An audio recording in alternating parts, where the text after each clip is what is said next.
আজকে আমরা বানাবো মটন মরিচ। কিভাবে বানাতে হবে সেটা এখন আপনাদেরকে আমি দেখাবো। মটন মরিচ বানানোর জন্য আমি এখানে 1.5 কেজি মটন নিয়েছি। এটাকে আমি লবণ, হলুদ আর অল্প একটু সরষের তেল দিয়ে আধা ঘন্টা ম্যারিনেট করে রেখেছি। মরিচ মাংস বানানোর জন্য আমাকে আগে এই মশলাগুলো ভেজে নিতে হবে। প্রথমে আমি দিয়ে দিলাম তেজপাতা, তারপরে 4-5টা শুকনো লঙ্কা, সাদা গোলমরিচ, তারপরে দিয়ে দিলাম জিরে, লং, এলাচ, দারচিনি। এটা আমি কম স্টিমে ভেজে নেব। ভেজে আমি এটা মিক্সিতে গুঁড়ো করে নেব। এখন আমি এগুলো আমার ভাজা হয়ে গেছে, এগুলো আমি এখন একটা প্লেটে ঢেলে নেব। আমার রান্না করতে লাগছে পেঁয়াজ কুচি, গোটা রসুন, কাঁচা লঙ্কা, আলু। আলুটা অপশনাল, আপনারা ইচ্ছে করলে দিতেও পারেন, নাও দিতে পারেন। এখন আমি কড়াইতে আলু ভাজার জন্য পরিমাণ মতো তেল দিয়ে দিলাম, লবণ দিয়ে দিলাম, হলুদগুলো দিয়ে দিলাম।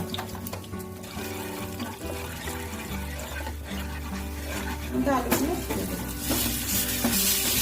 ঢেকে দিলাম। আমি মশলাগুলো যে ভেজে নিয়েছি ওটা গুঁড়ো করে নিলাম। আমার আলুগুলো ভাজা হয়ে গেছে, এখন আমি আলুগুলো তুলে নিচ্ছি।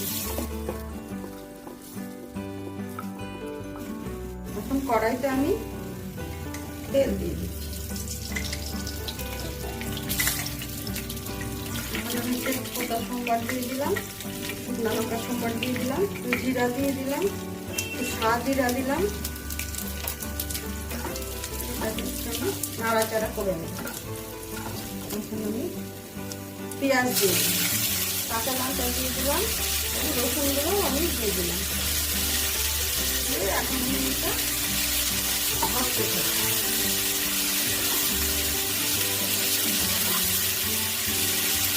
যতক্ষণ না পেঁয়াজটা হালকা ব্রাউন হচ্ছে ততক্ষণ আমি ভাজতে থাকি।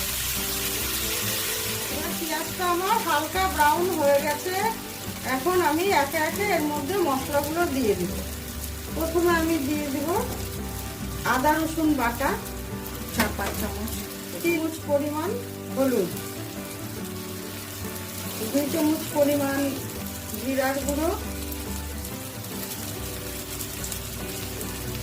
2 চামচ ধনিয়ার গুঁড়ো, 1 চামচ লঙ্কার গুঁড়ো। এখন আমি এগুলোকে নাড়াচাড়া করে দেব।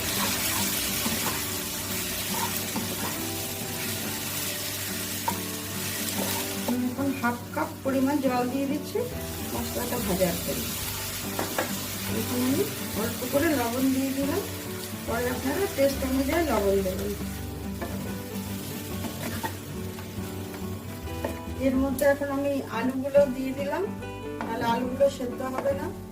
দিয়ে আমি আরো 1/2 কাপ জল দিয়ে এখন এটাকে ঢেকে দেবো যতক্ষণ আলুটা সেদ্ধ না হয় আর মশলা ভাজা না হওয়া পর্যন্ত আমি এটাকে ঢেকে দেব।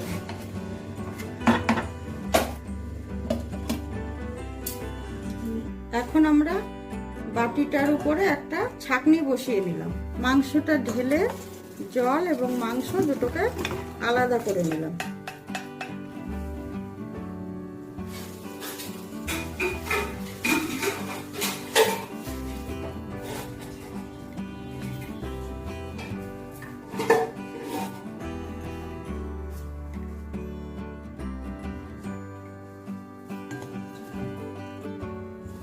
এখন আমি ঢাকনাটা খুলে একবার এইগুলো মশলাগুলোকে নাড়াচাড়া করে নেব।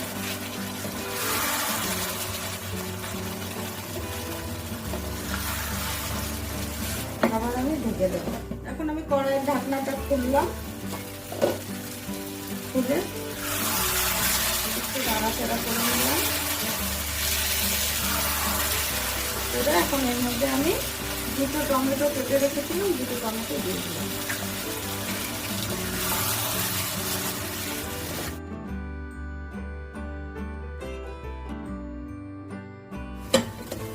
বসিয়ে কড়াইতে আমি এই মশলাগুলো ঢেলে দিই। এখন আমি এই ঝরিয়ে রাখা মাংসগুলো এর মধ্যে দিয়ে দেব।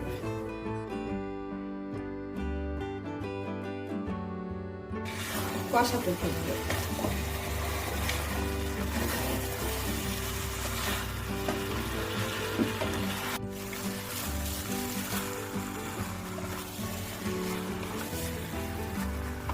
এটা এখন বারে বারে নাড়তে হবে, নাহলে তলায় লেগে যাবে।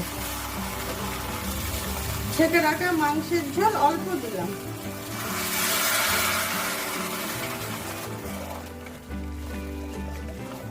আমার মশলাটা ভাজা ভাজা হয়ে গেছে, এখন আমি ছেঁকে রাখা মাংসের সবটুকুই দিয়ে দেব।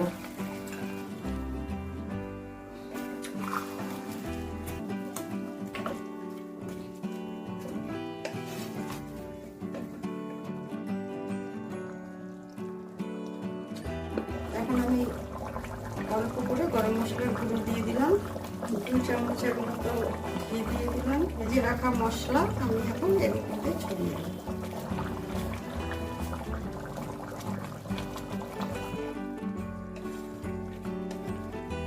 এখন আমার মাংসটা ভালো করে ফুটে গেছে, এখন আমার রান্নাটা কমপ্লিট হয়ে গেল।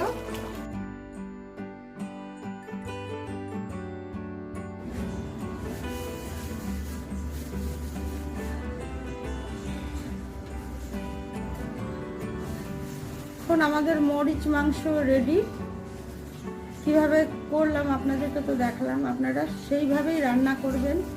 রান্না করার পরে খেয়ে দেখবেন, যদি ভালো লেগে থাকে তাহলে লাইক করবেন, কমেন্টস করবেন এবং সাবস্ক্রাইব করে দিবেন।